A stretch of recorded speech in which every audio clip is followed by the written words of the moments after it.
This particular video is going to be rather short because in this one, I'm just going to make a couple of clarifications that just don't want to leave anybody with the wrong impression.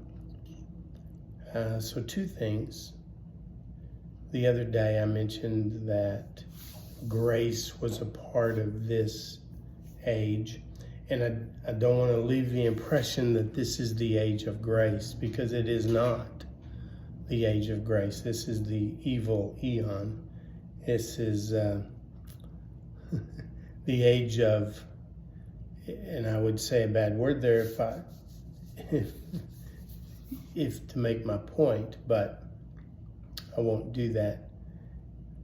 But this is not the age of grace, but this is the age where grace can be taught and understood, because it is there through the teachings of the Apostle Paul and the message given to him by the risen Christ. Second point I want to clarify, and I know that this one was a little difficult the other day,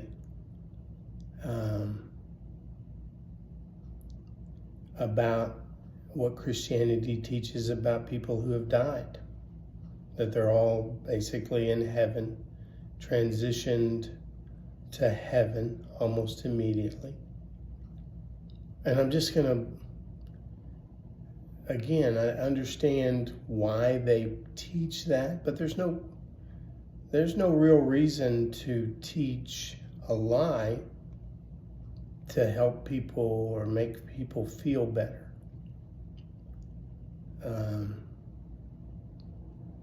Telling people that their loved ones are dead and they're not experiencing anything at this moment in time, that they are indeed in a better place because they're not in pain, they're not worried about anything, they're not fretting over anything. Why is that not good enough? Because our hope is in the resurrection. If everybody's in heaven already, why is there a hope of resurrection? There would be no need for a hope of resurrection. I mean, if we're all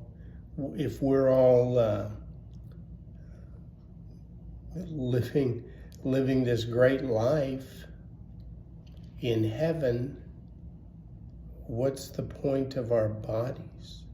That's not a hope. Yeah, that may be something God does if you wanted to believe that, but the hope is in the resurrection. The hope of your loved ones is in the resurrection. Your hope is in the resurrection.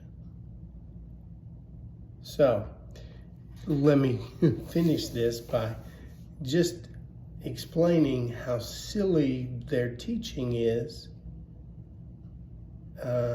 by giving an example.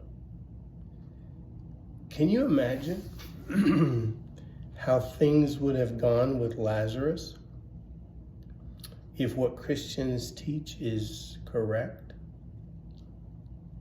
Lazarus had been dead more than 3 days, at least.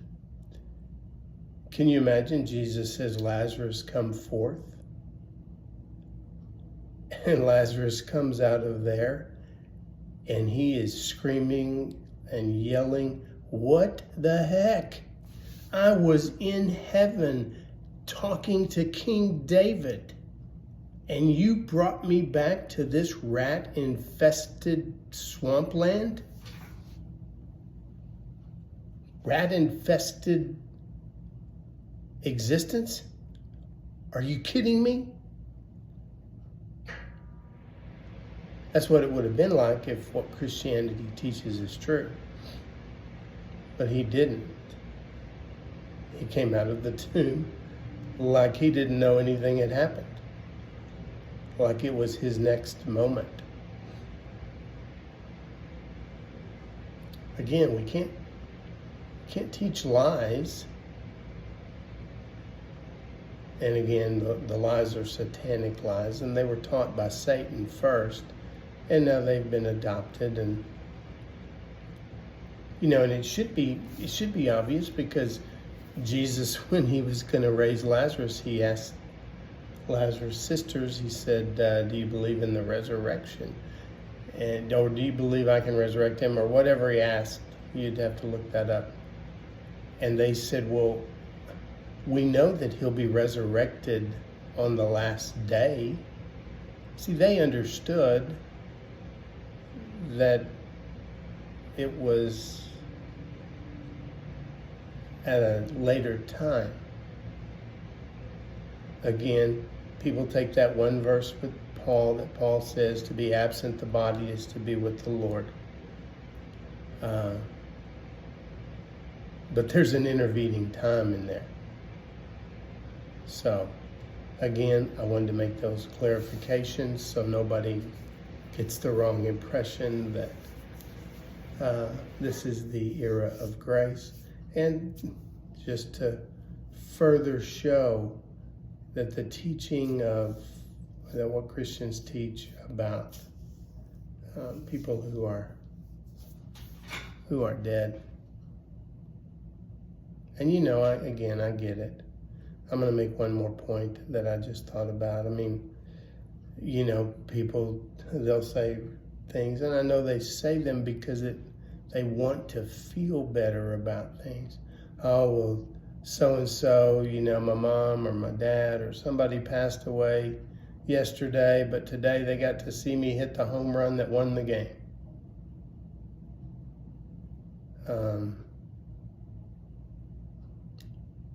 So I guess in heaven there's like a window so they can watch. Is this what Christians think? So they can watch their loved ones down on earth? Is there like a big red warning button that says, hey, Joe, I know you just got to see your son hit that home run, but you probably need to step away from the screen right now, because 30 minutes from now he's going to be drunk and having sex with his girlfriend in the backseat of the car. I mean, how silly is this stuff? The way it's taught. And again, I'm sorry I was so graphic there, but again, the absurdity of what is being taught. And it's plainly and obviously not right when you can open your mind and start thinking about it for a second. Then you realize, oh, yeah, that's not right. Okay. I love you all.